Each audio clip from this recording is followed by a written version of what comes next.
So I know I'm a little bit late to the game. I'm not totally late. When Dalton Knecht got drafted by the Los Angeles Lakers, I did a video on that and that he was going to be a godsend for the Lakers. Finally, they were going to have the shooter that LeBron has always asked for and needed. I thought they were going to go after Clay, but Clay didn't want that smoke going to the Lakers, playing in the same division as the Warriors. Maybe just too close to home, right? Hometown, favor. Uh, but they got Dalton. And this young man, this boy right here, I was going to do a video about how he made D'Angelo Russell expendable for the Lakers, but I think I'm ready to go even further. Dalton Knecht is officially the third star, the third man for this Lakers team. And I want to dive into that in this video. But before I do, this video is brought to you by Bridges and Stone's Family and Relationship Care. Mental health is becoming the new flex. Having the ability to communicate effectively with others, work through conflict, and building healthy relationships will take you much further than that new car you just got. Get the support you need to get your relationships and life in order and start building the life you desire for yourself. Contact Bridges and Stones for your free consultation and talk with a trained professional to support you in attaining the tools you are needing. Remember, none of us make it alone. The link is in the description box below. Dalton Knecht is one of those talents, one of those rare finds. I think J.J. Redick said he is in that top percentile of shooters in the NBA already. And I think we see this all the time. Guys come in with an elite skill, with an elite ability, whether they have elite size like a Zach Edey, whether they have elite athleticism like a Amen Thompson, right? These guys that just come in and immediately, they are one of the best at what they do best in the NBA. And Dalton Knecht is one of the best shooters in the NBA. But I want to say he's a lot more than just a shooter. And I think that this is where he really intrigues me. And what I saw in this last game, what he was able to do in terms of shooting the ball was something that you would see from a Klay Thompson in his prime. His ability to just get loose, and that basket might as well be 10 feet wide. He's hitting everything. He's hitting off the move, off the catch. He's hitting off the bounce. He's getting out in transition, dunking, getting airborne. And he's not like a Klay Thompson athlete airborne where he's only really getting about 22 inches, 25 inches off the ground. But because he's 6'7", he could still dunk it hard. No, Dalton's getting up somewhere around 30 inches. He's getting somewhere. He's what they call those sneaky athletes, right? The guys who like, oh, I didn't think he was going to get up there and bang on me. He's one of those. But on top of that, he's got that feel, and I think that comes from staying in college longer. There is something to be said for dominating in the NCAA.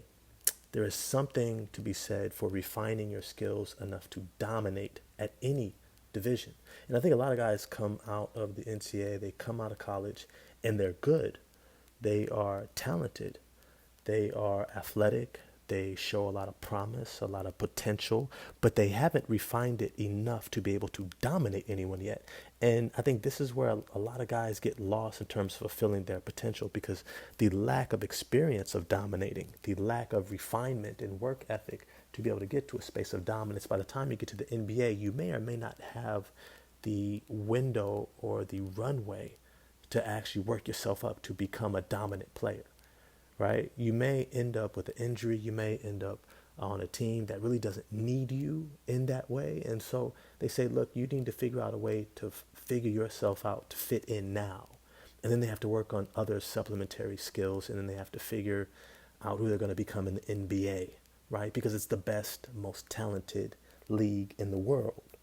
And so most guys need to spend more time, if they really think they're going to be dominant, and actually developing themselves. Well, Dalton Knecht has done just that. And when you watch Dalton Knecht out there on the floor, he is scoring in such a myriad of ways. It's almost a beauty to watch. You're not seeing just one type of shot. Klay Thompson, many times he was a catch and shoot guy, and he was coming off of screens. pin downs, flex. He's doing, dribble handoffs, doing everything with catch and shoot, catch and shoot, catch. And if you can get him to put the ball on the floor, you were pretty good. You were like, okay, cool. He's back to being an average player now that he's put the ball on the floor. But just don't let him catch and shoot. Dalton Knecht is one of those guys where he might kill you off the bounce, getting to the rim. He might backdoor you. He might get out in transition. He might get off the catch and shoot. He might just stand in the corner as he started off this game and just dare you to lay off him, dare you to help off of him. So you essentially have to play 4-on-4 when he's on the court because you can't give him an iota of airspace, of daylight, or that ball is cashed out, nothing but net. And the run that he's been on, let me just be, I want to help out some of these other fans because some of the fans who saw Dalton Knecht get taken where he was and think that their team could have had a similar player on their team if they had drafted him sooner. Let me just say, especially for teams like the Detroit Pistons, Dalton Knecht is playing on a completely veteran roster. Completely veteran roster. Everyone is beyond their rookie deal. Just about. Everyone who starts is thoroughly beyond their rookie deal. LeBron James is in season 752, right? Anthony Davis, 400 and something. You get the drift, right? Austin Reeves, Rui Hachimura, right? Like these guys have played. D'Angelo Russell, these guys have been around. This is a veteran team. Veterans know spacing. They know how to get the ball to the guy who's hot. They know where to be. They do so many things well that Dalton Knecht can really just focus on his game and he can get plugged in and maximize because other guys know how to play around him. If he was on the Detroit Pistons, let me be clear, he would not look this good. I want to be 100% clear. He would not look this good. They don't have the requisite size and consistency of point guard play, passing. Even though you see Malik Beasley and Tim Hardaway Jr. getting off, I don't think Dalton Knecht would have got off in the same way. All that's to say is Dalton Knecht has found himself in the perfect position, on the perfect team. And with the Los Angeles Lakers having his type of confidence, and I think it also helps having an Austin Reeves who's kind of like, hey, you know what? I'm not the only white guy shooter on this team anymore. Dalton Knecht can talk to him and like, hey, how did you navigate playing with this mega superstar in LeBron James and Anthony Davis, right? How did you figure out how to fit in and play your game and be confident, right? Like he's got guys to kind of like talk to. Austin Reeves also took the longer route, stayed in college longer.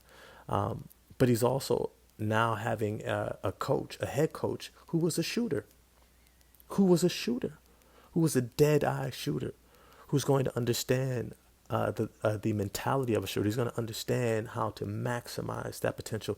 And considering his camaraderie and continuity with LeBron James, you're going to see one of the greatest passers paired with a coach who was one of the better shooters in the NBA, who is now having on his team and just drafted this older rookie who is seasoned and experienced and used to dominating, not just as a shooter, but as a scorer. It is just a match made in heaven. It is a match made in heaven. And when you have Anthony Davis and LeBron James, you need that third guy to be a shooter. Austin Reeves is not a shooter. He is a playmaker. He's a scorer. He can facilitate a little bit, but he's really a scorer. He's kind of like your Jamal Murray. He doesn't want to just kind of stand and spot up. Having someone like Dalton Knecht allows his team to be able to utilize him as a gravity puller. As he stands, and I think more and more you're going to see less and less standing from Dalton Knecht. You're going to see them move him around on the court like a Klay Thompson, forcing the defense to constantly be paying attention to him, which is going to open things up for Anthony Davis, Austin Reeves, LeBron James, and make the game that much easier. I think you're going to see this offense for the Los Angeles Lakers take a huge spike. And I think by the end of the season, Dalton Knecht might end up being Rookie of the Year. If I was a betting man, I might put that down now. Just now. Let me just put 50 on it. Just see what happens and let it ride. Because playing in Los Angeles, playing with LeBron, and having the more than likely opportunity to play in the playoffs, I think it's going to bode really well for him to look really good this season. He's healthy. He's ready to go. And he's definitely the godsend that this team needed to be that third scorer that they've been needing. But as always, I want to know what you all think. Do you think Dalton Knecht is that third guy for this Los Angeles Lakers? If you like the video, smash the like button, subscribe, hit the bell for notifications, definitely share the video, and get at me in the comment section, because you know I'm going to get at y'all there. I'm going to holler at y'all later. Peace.